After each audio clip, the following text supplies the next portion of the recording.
eu quero colocar aqui quatro acontecimentos para que um avivamento coletivo aconteça.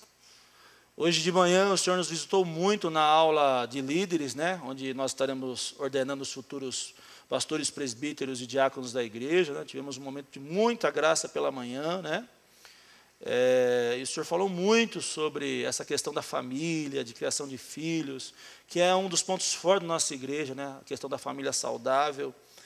E eu fiquei muito atento à voz do Senhor, e o Senhor me lembrou desse texto aqui, quando Eliseu começa o seu ministério, e 4 situações muito fortes acontecem, e quero que Deus fale com você. Tá bom, gente? Então, Eliseu começa o seu ministério, ele recebe porção dobrada de Elias. Como temos vivido um momento profético muito grande, eticamente falando, eu quero dar base a tudo isso que temos vivido. Amém? Temos vivido um momento profético muito lindo, né? Igreja aí, novas pessoas chegando, as coisas acontecendo de uma maneira até rápida. E nós vamos aprender aqui com Eliseu 4 acontecimentos proféticos para um avivamento coletivo, tá bom? E o texto é grande, mas com reverência e atenção, creio que o texto vai estar no telão também, e nós vamos lendo e explicando o que o Senhor tem falado. Vamos junto aí, amém? Bíblia aberta, quem não tem Bíblia, presta atenção no telão, para que Deus fale com você de maneira visível, audível e compreensível, amém? Nós estamos quebrando, né? O Senhor nos deu a graça para a IPAG, nós temos aí uma unção específica nessa área de avivamento, de palavra profética, que tem aí contagiado a cidade, e isso vai se espalhar de uma forma virulenta. Estamos preparando os líderes da igreja para isso. Alguns irmãos não estão aqui porque estão viajando, estão debaixo de cobertura, né? Outros eu não sei, mas a maioria nos avisou que estaria aproveitando o feriado prolongado, alguns vão ficar aí até terça, amém? Mas a ordem de Deus foi com 10, com 100, com 1, não posso sozinho, né? Então eu fico muito feliz, essas pessoas que têm comprado a ideia com seu tempo, tesouro e talento. Então você tem que participar de alguma maneira, tempo, tesouro e talento. Não pode estar junto? Pode vestir, ajudar, dizimar, ofertar. O que não pode é ficar em cima do muro, né? Não pode ficar, porque aquele que não dá fruto, Deus corta, assim diz a palavra. Então, é um momento que temos vivido, né? Já entendemos que tudo isso que temos vivido é uma fase de milagres, de manifestação do poder de Deus, que isso um momento vai parar, né? Vai acabar, é uma fase que nós temos a administrar com muita sabedoria. A gente está pronto para esse momento, né? Estamos prontos para esse momento, não é uma coisa assim, vamos ver o que vai dar, não. Estamos esperando isso já há 15 anos, né? Conforme vocês têm visto, e agora aconteceu e vai ser assim mesmo, né? Isso aqui é só um sinal, mas vai vir agora a rádio, o galpão, vai vir tudo. Agora chegou o tempo, e quem está junto vai ser abençoado, não tem como, né? Quem está junto vai colher disso, né? Primeiramente na sua família, depois nas suas finanças, depois no seu ministério, amém? Tudo bem? Então aí, diz assim o texto: Jorão, filho de Acabe, começou a reinar sobre Israel, em Samaria, né? 2 Reis 3. 2 Reis 3. Acharam? Tudo bem? Jorão, filho de Acabe, começou a reinar sobre Israel, em Samaria, no 10º ano de Josafá, rei de Judá. Reinou 12 anos. Fez que era mal perante o Senhor, porém não como seu pai, nem como a sua mãe, né? Eles eram filhos de Acabe e Jezabel, 2 forças malignas que perseguem a igreja. Porque tirou a coluna de Baal que seu pai fizera. Contudo, aderiu aos pecados de Jeroboão, filho de Nebate, que fizera pecar Israel, não se apartou deles. Então, nesses 3 primeiros versículos, nós entendemos o quê? Que Deus visita a maldade dos pais nos filhos até a 4ª geração. Se a pessoa peca, alguém do sangue paga, é o pai, a mãe. Isso não é princípio de maldição hereditária, né? Mas esse é um fato que acontece, ok? Então, Deus aqui, Ele está cumprindo a sua palavra. Acabe e Jezabel cultuaram a Baal. Ele destruiu a adoração a Baal, mas fez os bezerros de ouro, que foi o mesmo pecado de Jeroboão, a idolatria. Quando no 3, contudo aderiu aos pecados de Jeroboão, filho de Nabate, que fizera pecar Israel e não se apartou deles. Jeroboão fez bezerro de ouro também, o pecado da idolatria. Nós já aprendemos que Deus abomina 3 pecados: idolatria, adorar outra coisa a não ser Ele, julgo desigual, misturar a linhagem de Deus, fazer aliança, misturar o sangue com quem não teme a Deus e oprimir o órfão e a viúva. Esses pecados Deus continua abominando. Dentro da nossa contemporaneidade, o que é idolatria? Idolatria é você adorar outro Deus. Então, no nosso contexto, é adorar aquilo que não é Deus, aquilo que Deus não está. O trabalho, família, priorizar outras coisas, venerar outras coisas, não ser Deus. Deus abomina isso. Julgo desigual, misturar sangue, ter pacto de sangue quem não teme a Deus. Isso Deus abomina. E oprimir o pobre, oprimir o órfão, a viúva, oprimir aquele que não tem como viver. Então Deus abomina isso. Então nós, como cristãos, não podemos, somente Deus adorarás e prestarás a cultos. Amarás ao Senhor teu Deus de toda a tua inteligência, de toda a tua alma, sentimento, de toda a tua força. Esse é o primeiro mandamento. O segundo é semelhante a este, que é amar o próximo como a ti mesmo. Então isso continua valendo, O julgo desigual, você ter cumplicidade, ter intimidade com gente que não teme a Deus. Abominável. Deus, isso são situações que Deus abomina. E 3, oprimir aquele que não tem condições de sobrevivência, a justiça social, a missão integral.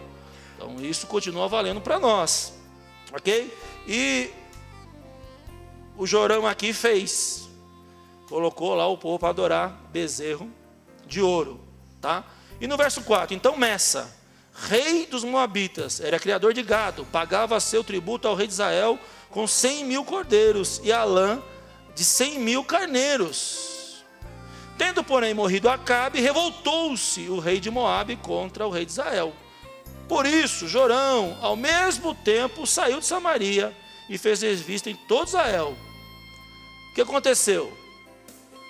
Satanás aqui, o rei, os moabitas sempre foram uma pedra de tropeço na vida de Israel. Sempre perseguiram a Israel.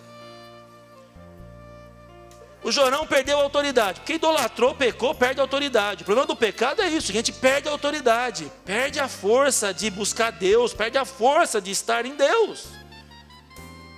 Moabe viu isso, que havia algo errado. Como ele pagava impostos altos para o rei de Israel, o que aconteceu? Ele falou: não vou pagar mais, se rebelou. Fez aliança contra os deuses, com outros povos, para fazer guerra contra o povo de Israel. Jorão, mesmo em pecado, sabia que existe uma promessa para Abraão, Isaque, Jacó e Davi. Ele era um dos netos de Davi aqui. O que ele fez? Por isso Jorão, ao mesmo tempo, saiu de Samaria e fez revista de todo Israel. Quantos homens nós temos para enfrentar? Mandou dizer a Josafá, que era rei de Judá. Josafá ainda temia a Deus. Josafá ainda tinha um coração em Deus. Josafá ainda estava fiel ao Senhor. O rei de Moabe se revoltou contra mim. Estou no 7. Irás tu comigo à guerra contra Moabe? Respondeu ele: subirei, serei como tu és, o meu povo como o teu povo, e os meus cavalos como os teus cavalos.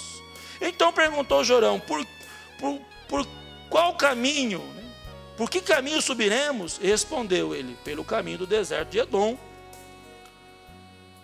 Outra coisa que eu entendo aqui nessa introdução, a coisa aperta.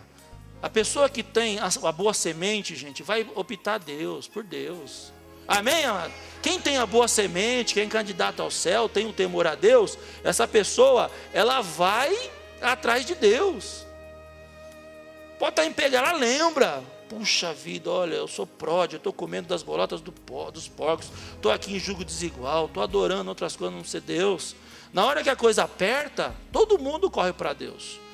Jorão, você vê, a atitude desse desviado. Não, vou atrás de Josafá. Josafá, os moabitas se uniram, estão vindo contra mim. Você me ajuda nessa? Não, meus cavalos, meu povo é o teu povo, vamos junto. Josafá, para onde vamos? Vamos pelo deserto. E aí o que acontece? Partiram o rei de Israel, o rei de Judá e o rei de Edom, Eu meditando nisso, eu parei: Deus, o ímpio, Eu entendi aqui que alguns ímpios, algumas pessoas que não temem a Deus, que são simpatizantes da causa, encostam para ajudar. O senhor tem falado isso, né? Eu estou muito atento a isso. Se nessa semana algum ímpio te oferecer ajuda, tome posse, em nome de Jesus, amém? Porque isso, nós temos isso, né? Que outro rei, o rei de Edom, ó, partindo do rei de Israel, o rei de Judá e o rei de Edom, após 7 dias de marcha, não havia água para o exército, para o gado que os seguiam. Então os 3 saíram, né, numa comitiva, fazendo vistoria, porque sem água, a água é vida. A água aqui simboliza a sobrevivência, a água aqui simboliza o sustento emocional, o sustento familiar, o sustento espiritual. Havia água. Deus tem falado conosco. Eu fiquei maravilhado esses dias no sítio por ver as nascentes. E Deus mandou ungir as nascentes. Pega 1 litro de óleo, derrama nas nascentes, para que essa unção que vai sair desse lugar se espalhe até onde chegar. E eu falar para Deus, Deus, é isso mesmo que o Senhor quer? E Deus falar, é isso mesmo. E aí eu comecei a perceber, né, que algumas questões, essa questão do ato profético, da adoração profética, da palavra profética e da oferta antecipada, são princípios inegociáveis para que o avivamento coletivo aconteça. Diga assim, adoração profética, voz profética, atos proféticos e oferta antecipada. Vamos de trás para frente, para a gente entender? Vire para o seu irmão e fala assim, oferta antecipada, atos proféticos, voz profética e adoração profética. Decorou? Atos proféticos, voz profética, adoração profética e oferta antecipada. Mistura tudo aí. Diga, oferta antecipada, voz profética, atos proféticos e adoração profética. Esses 4 princípios são elementares para que um avivamento coletivo aconteça. Amém? De novo, vamos lá na regra. É adoração profética, voz profética, atos proféticos e oferta antecipada. Diga o que você vai fazer. Uma dessas Deus vai pedir para você nessa noite. Talvez Deus peça para você hoje, né, uma adoração profética. Talvez Deus peça para você hoje, né, ouça a voz profética, ou um ato profético, ou uma oferta antecipada, para que o avivamento coletivo aconteça na sua família, coletivo. Avivamento pessoal é uma coisa, o avivamento coletivo é outra, tá? Nós estamos vivendo avivamento pessoal. Bispo, mas não estamos, não, avivamento pessoal, são todos que Deus está avivando. Avivamento pessoal para quem dá lugar, né? Quais são os princípios para que aconteça o avivamento pessoal? Se esse povo que chama pelo meu nome, se humilhar, então humilhação, orar, né? Me buscar, se converter dos seus maus caminhos. Então, para que aconteça um avivamento pessoal, precisamos disso. Primeiro, humilhação, reconhecer que só Deus pode fazer. 2, orar, falar com Deus. 3, querer o próprio Deus, buscar o próprio Deus, querer estar com Deus. E 4, deixar os maus hábitos, os maus caminhos. Aí o avivamento pessoal, isso já é realidade. Isso já vivemos, não é? Amém? É isso mesmo. Isso nós estamos vivendo desde setembro. Avivamento pessoal. As pessoas se convertendo, as pessoas se consagrando, as pessoas querendo Deus, as pessoas deixando os ídolos, deixando o jugo desigual, deixando o mau caminho, se convertendo de verdade. Isso é pessoal. Agora, o avivamento coletivo, né? O que seria um avivamento coletivo? Quando todos falam a mesma língua, quando todos estão inseridos dentro do contexto, é coletivo, é a graça coletiva que está em Atos, né, 4:32. Da multidão dos que creram no coração e alma, ninguém considerava as coisas que tinham, todos eles tinham em comum, não é assim que diz a palavra? E os apóstolos davam testemunho da ressurreição, porque neles havia abundante graça. Então, meus amados, o que acontece aqui? Esses 3 começaram por 7 dias ver a terra. Puxa, não tem água, a terra está assolada. E agora? Sem água não dá. Como nós vamos colocar milhares de soldados numa batalha de vida ou morte sem água? Não tem como, o que vamos fazer? Perguntou, porém, Josafá. 10, então disse o rei de Israel: ai, que o Senhor chamou esses 3 reis para os entregar nas mãos de Moabe, né? Jorão já falou, puxa, vamos morrer. Deus largou a gente. O Senhor vai agora, estamos perdidos. Agora, aí olha o 11. Perguntou, porém, Josafá. Não há aqui algum profeta do Senhor, para que consultemos ao Senhor por ele? Respondeu um dos servos do rei Israel. Aqui está Eliseu, filho de Safate, que deitava água sobre as mãos de Elias, que era o sucessor de Elias, o escudeiro de Elias. Então diz Josafá, está com ele a palavra do Senhor, o que seria a voz profética, a primeira graça aí. Está com ele a palavra do Senhor. Então o rei de Israel, Josafá e o rei de Edom desceram ter com ele. Amém? Você precisa aprender a ouvir a voz de Deus para não tomar decisões erradas. Você precisa cobertura espiritual para as decisões da vida. Do reino de Deus ninguém faz o que quer. Se existe um Deus e um reino, as pessoas têm que prestar contas a esse Deus.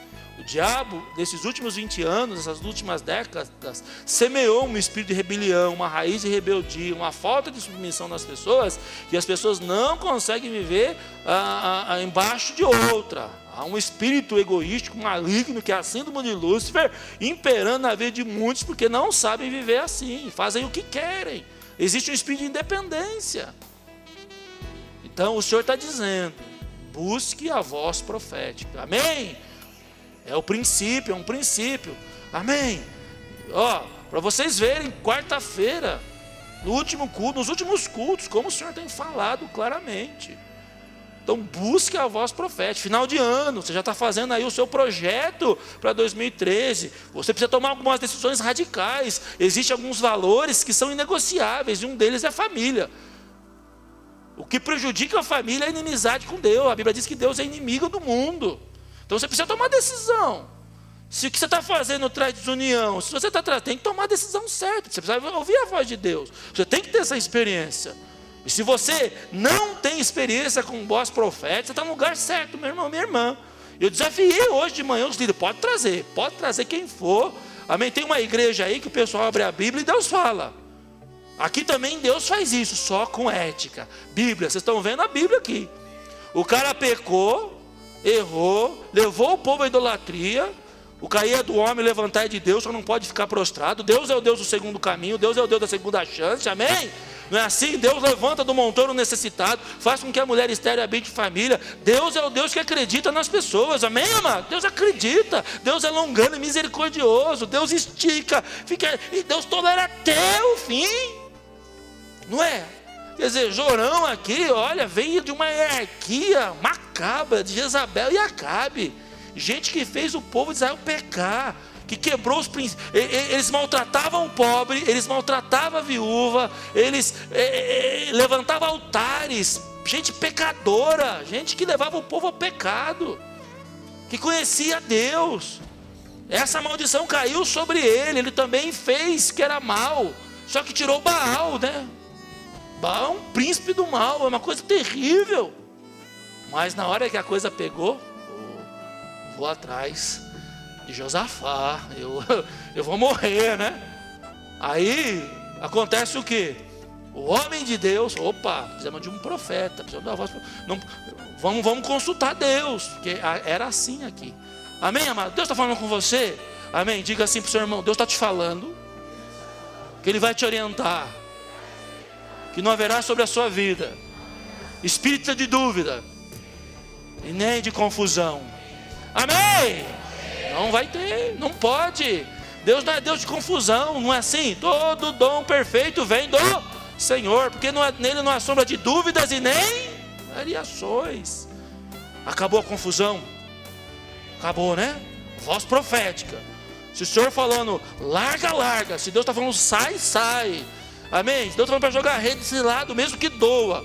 Porque a disciplina de Deus, no começo dói, mas depois traz libertação, traz bênção. O que faça agora não entende, entenderás mais tarde, não é assim? Às vezes ele tem que ser duro, vai doer, vai trazer. Mas se você tem convicção que Deus mandou fazer, hoje de manhã eu testemunhei isso para os líderes. Algumas decisões da minha vida que foram decisões duras, que no momento arrasou com a gente, ficamos um mês aí, mas depois, opa, tá vendo? Nós tivéssemos feito isso, né? Porque decisões definem destinos. Amém? Então, nada, dinheiro, salário, emprego, negocia com família. Eu aprendi isso dentro da CEPAL, gente. Se o seu ministério vai prejudicar a sua família, sai fora. Se o seu trabalho vai prejudicar a sua família, sua esposa, seus filhos, saem fora, né? Mas é sobrevivência. Deus cuida, Jeová Jireh.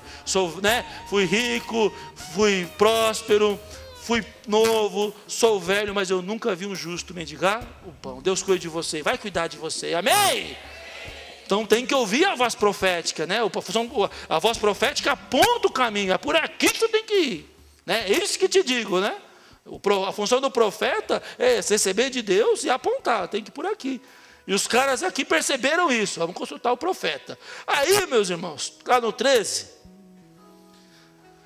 né? Olha o 12, para a gente voltar aqui. Disse Josafá: está com ele a palavra do Senhor. Então o rei de Israel, bom, Deus vai usar alguém para falar com você. Amém? Não vá atrás. O Senhor está dizendo que alguém aqui vai ter uma experiência profética muito forte. Amém? Então, né? Disse o Senhor: está com ele a palavra do Senhor. Então o rei de Israel, Josafá e o rei de Edom desceram a ter com ele. Mas Eliseu disse ao rei de Israel: olha, quando o profeta está cheio de Deus, pode ser rico, pode ser quem for, meu irmão, presidente da república. E eu posso falar dessa experiência que é isso mesmo. Quando o profeta, a unção profética vem, meu irmão, você vê a alma, você olha a intenção. Olha, mas Eliseu disse ao rei de Israel: que tenho contigo. O rei de Israel podia matá-lo, mandar cortar a cabeça, como foi João Batista, como foi Jeremias. O profeta, quando ele está cheio da graça, ele não olha para a direita e para a esquerda. Ele está ali obedecendo a voz de Deus. Então essa mensagem é para quem tem essa graça. É quem prega, quem ensina. Não negocia valores, não negocia princípios. Tem princípios que não é negociável. Eu vou perder, vai embora da igreja, meu parente vai ficar brigado comigo, minha esposa não vai olhar para mim, não é. Tem que falar a verdade, é inegociável, amém? Não pode ser passivo, não pode ter essa passividade, passar a mão na cabeça, não pode. Não é assim que diz a palavra? Eu sou a videira verdadeira, vós sois os ramos, se eu estiver em vós e vós em mim, deis muitos frutos. Não tem passividade, não podemos cochear em dois caminhos. Mas se eu falar, vai ficar, fique. É esse momento que nós estamos vivendo, amados, amém? Que você tenha essa autoridade, amém? Que você tenha essa força. Importa que o seu esposo está fora, é pecado, é armátia, Deus não aprova isso e pronto. Mas vai machucar, Deus cuida, gente, amém? Não pode, tem valores que são inegociáveis. Bispo, eu achei 1 quilo de cocaína debaixo do meu colchão, que o meu marido estava escondendo. Eu falei: minha irmã, eu vou morar 3 meses. Ora para a polícia vir pegar e você está livre. Se 3 meses não acontecer, você vai ter que se denunciar, porque senão você é cúmplice das obras infrutíferas das trevas. Fui claro, não demorei 5 minutos. Estou com um problema muito sério. Qual é essa? É sério. Amém? Meu marido está adulterando, estou adulterando. 90 dias, minha irmã. 90 dias, meu irmão. Se você não denunciar, o Espírito vai cumprir. Você vai ser cúmplice das obras infrutíferas das trevas. É cumplicidade. Amém? A Bíblia diz lá em Romanos 18:32 que não fará parte do reino aquele que tais coisas praticam e aprovam os que fazem. Que essa unção esteja sobre a sua vida, meu irmão. Você vai ter sabedoria, glória a Deus. Puxa, tem maldição na minha casa, o que eu faço? Deus vai te dar um prazo. Comece a orar. E às vezes você não precisa nem mexer nada. O próprio Espírito Santo trabalha, resume, tira, manda embora. Puxa, meu patrão rouba. Vixe, meu patrão adultera. E aí? Você está lá, você é luz. E aí? Não é isso que Paulo disse? Nós tínhamos que nos santificar lá em Coríntios. Por causa do pecado, nós tínhamos que nos isolar. Mas nós estamos inseridos no contexto. Qual é o princípio? É oração e esperar o momento certo.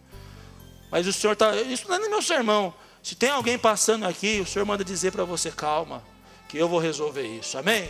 Entrega teu caminho ao Senhor, confia nele, o mais Ele fará. Amém? Lá para Josafá, se nós olharmos o texto de Josafá, quando os medianitas, moabitas e todos os outros povos vieram contra Josafá, a mesma coisa. Josafá ficou com medo, se colocou a orar ao Senhor. Jesus apareceu, né, através do espírito de Selatiel e disse que a peleja não é vossa, é minha. Então você deve ter a consciência que existe uma anátema, que existe uma maldição. Eliseu disse ao rei de Israel: que tenho eu contigo?